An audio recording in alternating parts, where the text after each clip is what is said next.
Sanibonani nonke. It's good to have you here. I am Concord Nkabinde from the south of Africa in a city called Johannesburg, and I'm a creative artist in music. The Cape Town Music Academy have put together this awesome series of videos as a platform for us to share ideas from our varied experiences within the music industry. So please do take advantage of this resource by checking out these videos on the Cape Town Music Academy's social media spaces. I have created 5 videos for this, and this is video number 3 of the 5.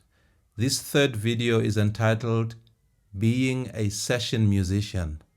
And in the other 4 videos, I've also covered topics such as being independent, being a band leader, being creatively young and old, as well as being a servant of the industry. Please do check those out as well. So, on being a session musician, maybe let's start by giving a simplified definition of what a session musician is, or what is also known as a backing musician. A session musician or backing musician is one who gets hired to perform on a recording or a song or in a concert for some event. It's not a permanent hiring. Sometimes it can just be a once-off, just for that particular show, and that's it. Often session musicians are not prominent simply because their primary role is to support. So as a result, they don't become well known as compared to people who are band leaders or what we call principal artists. There is so much that one can talk about in terms of being a session musician. But for this session, I'm going to just touch on 2 things that I think are quite important. 1, playing only what the song requires. And 2, being called back again and again.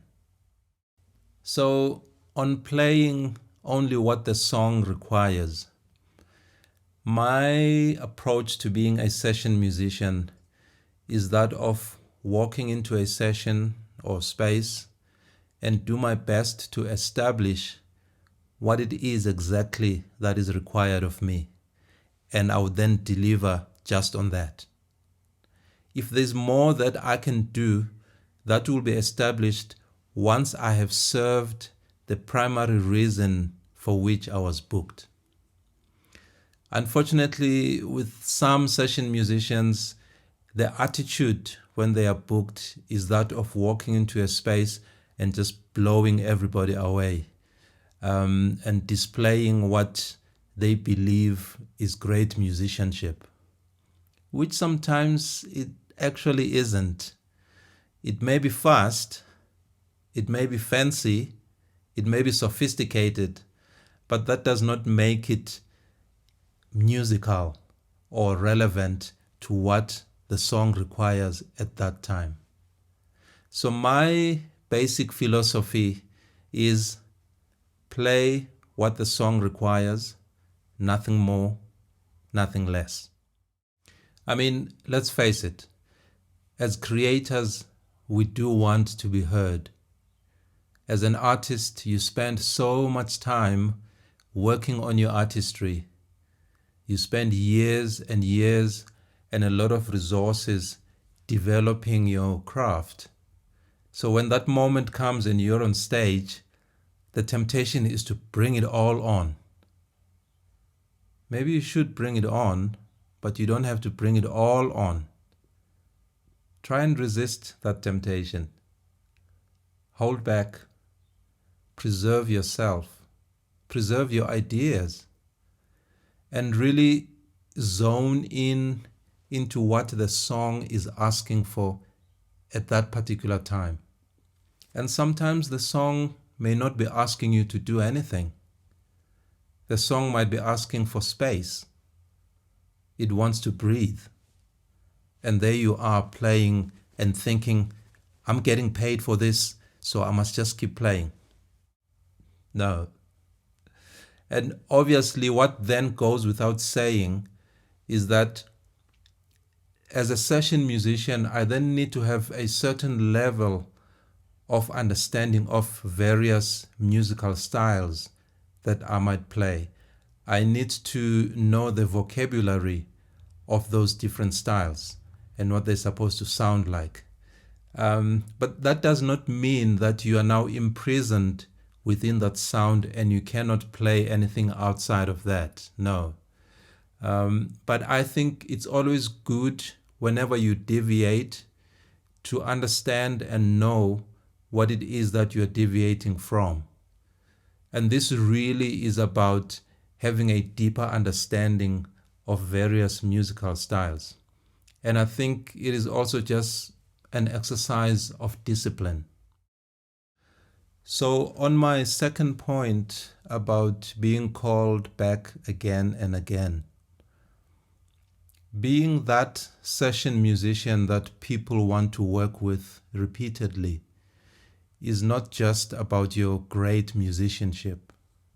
To a great extent, it is about being a human being whose presence people enjoy.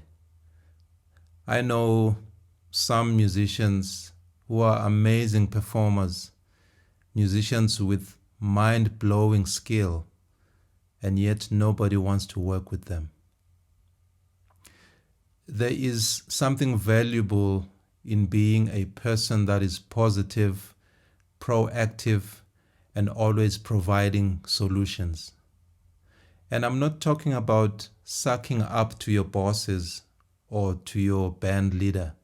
No. I'm talking about consistently making yourself a better person. And through that lifestyle, through those great habits, making an impact wherever you go. Because our employment status as session musicians is never permanent, you want to be that artist that when people think of a project, they would say, we have got to have so and so in this project. Or they might say something like, in addition to being a good musician, so and so also works well with people. I'm afraid this is not always the case with us as session musicians. Our egos rob us of so many great opportunities, often falling for the temptation of wanting to be seen or heard above everyone else ends up compromising the very music that we're trying to create and the gig itself. I may, for an example, find myself in a situation where I think I'm more developed than the people that have booked me for a gig. I still go on and play what that music requires. And if there is a compelling idea that I strongly feel should be incorporated, I still suggest it respectfully and without trying to make people feel inferior. If you asked me what the number one trait or attribute is that a session musician should strive for, my answer would be humility. Thank you once again for being here. Please remember to follow, like, and subscribe to the Cape Town Music Academy on social media spaces so you can check out what other creatives have been sharing on various music industry topics. In light of what we've just discussed, I would like to leave you with words by author Rick Warren. I quote, "True humility is not thinking less of yourself. It is thinking of yourself less." Unquote. Thank you and take good care.